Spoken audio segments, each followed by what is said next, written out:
काय झालं नेमकं तुम्ही? आम्ही आता इथे मी आले, मला आमच्या कार्यकर्त्यांचा सतत फोन येतोय की त्याच्यावरती दबाव येतोय.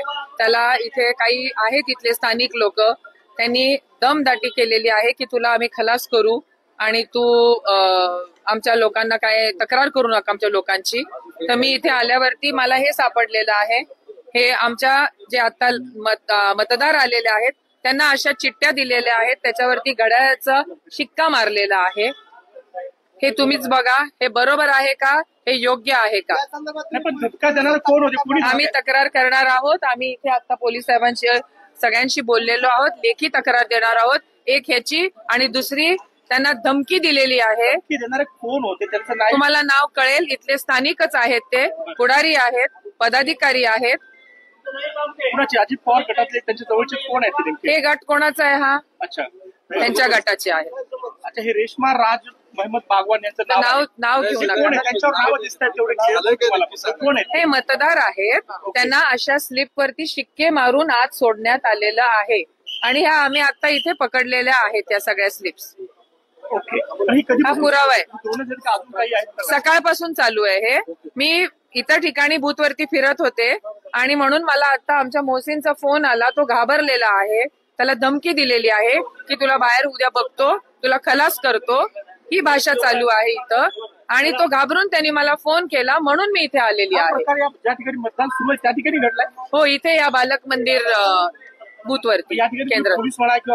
पोलीस प्रशासन अतिशय चांगल्या पद्धतीने काम करतायत, सहकार्य करतायत आणि परंतु हा होतोय प्रकार इथे.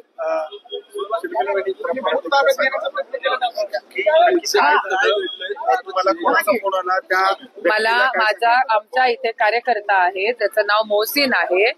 तो त्याचं काम करत होता, तो आतमध्ये बसलेला होता. इथे काही स्थानिक लोक आहेत, त्यांनी स्वतःच्या घरचं लग्न कार्य असल्यासारखं प्रत्येक व्यक्तीला या बसा बसा, या बसा बसा, झालं का मतदान तुमचं, तुम्ही केलं का वोटिंग, तुम्ही केलं का मतदान, हे असे इशारे चालू आहेत. आणि आता आम्हाला या स्लिप्स दिसत आहेत. या स्लिप वरती घड्याळाचं चिन्ह तुम्हाला स्टॅम्पनी मारलेलं तुम्हाला दिसतंय. आम्ही त्यांना विचारलं तर ते म्हणतात आम्हाला माहिती नाही हे कोणी केलेलं आहे.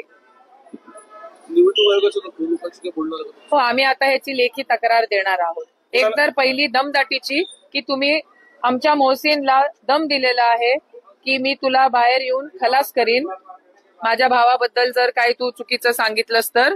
पण मी त्याच्या भावाला स्वतः उभं राहून तिथं मी बघितलं, तो वेगळ्या पद्धतीने वागत होता, माझ्या समोर वागत होता. वरती कॅमेरा देखील आहे, त्याच्यात देखील सीसीटीव्ही फुटेज मध्ये तुम्हाला ते धमकी दिलेल्याचं मिळू शकतं. धमकी देणारा कोण आहे? पोलिंग एजंट आहे त्यांचा? पोलिंग एजंट आहे.